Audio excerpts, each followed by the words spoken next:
Chef Sarah here with the Sylvia Center. We're a nonprofit specialized in providing food and nutrition education in New York City and Columbia County. If you have not subscribed to our YouTube channel yet, please do. That way you can get more videos like this one. Today we're on week 4 of our Noodle Passport series, and today we're making a Peruvian pesto pasta called Tallarines Verdes. This has lots of green in it. So there's a lot of reasons that we should eat lots of green foods. A main one is it cleans the body of toxins. It also contains lots of antioxidants, vitamins, and minerals, such as calcium, magnesium, potassium, vitamins B, C, E, and K. It's also really high in omega-3 fatty acids. Green foods help to lower blood pressure and cholesterol, and they're also packed with fiber. They can increase the metabolism, improve skin, hair, and nails, and they're very, very low in calories. So green foods should always be in our daily diet in so many different ways, and this is a really great dish to pack in lots of green veggies. So I'm going to wash my hands and then we'll get started. Okay, so we're going to get started on our sauce. So this is really similar to a traditional pesto. We're going to add a few things that are a little bit different, where we are going to add some spinach, and we're going to add a little bit extra cheese to make this more of a creamy pesto sauce. The spinach I have here, I blanched and shocked. So what that means is I added that spinach to boiling hot water just for about 30 seconds, and I took that out and then I threw it into ice water. So what that did is it took a lot of spinach and it just made it just a tiny little bit when it wilted down. And it also kept it really nice and green because I added it to that cold water. If I would have boiled it and just let it sit out, it would have started to get much darker. But by adding it to that cold water, it helped it keep that nice bright green color. So we're going to go ahead and jump in and just start adding everything to our blender. You can either use a blender or a food processor. And we're going to add garlic. We're going to add that blanched spinach. We're also going to add a bunch of basil. That basil is going to give this tons of flavor. And I'm going to go ahead and give that a pulse to start.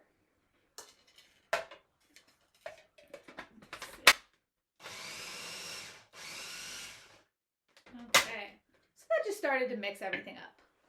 I'm also going to add just a little splash of olive oil. And I'm going to add a mix of queso fresco and parmesan cheese. This is going to add a really nice saltiness and it'll add a really great creaminess to the sauce as well. I'm also going to add a little bit of milk. You can use whatever type of milk you want. You could use 2% or whole milk, skim, whatever you prefer. You could also use non-dairy milk if you were trying to make this dairy free, and then obviously you could leave the cheese out as well. Okay, so now I'm going to give this another really good pulse.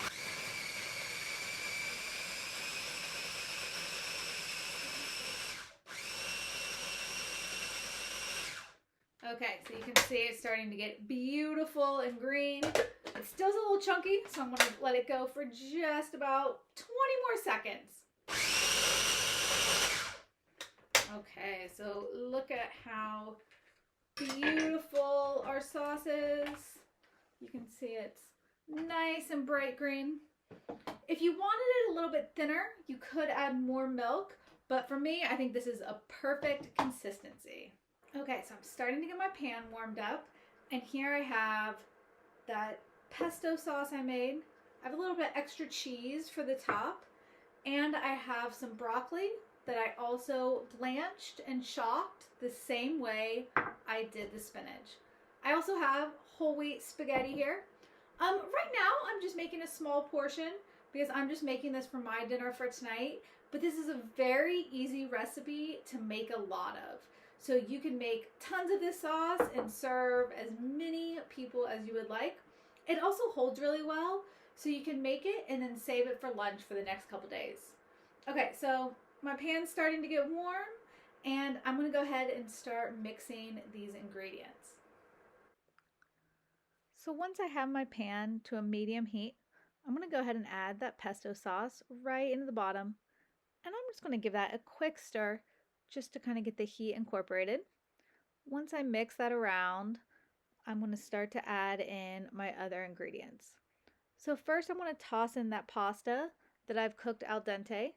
So it means just has a little bite left. And then once that's mixed together, I'm going to add any veggies that I'm going to add. So today we're adding broccoli. This would be really great with peas. You could also add extra spinach. Really any kind of green veggie would be so yummy in this.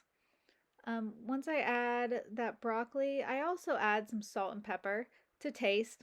I always recommend giving it a taste and making sure it's seasoned properly. At this point, once everything's hot, you are good to go. Okay, so my Peruvian pesto pasta with all that amazing broccoli on top is finished. I'm going to go ahead and just add a little bit more of that cheese. So the cheese I have here is queso fresco and a little bit of grated parmesan. And that's just going to add a little extra yumminess to the top there. Once again, this has all those nice greens in there with the spinach and the basil and the broccoli. So that's going to give us all those vitamins, minerals, antioxidants that we need for the day. I'm going to go eat my pasta. Have a wonderful day, everyone. Keep cooking. Bye.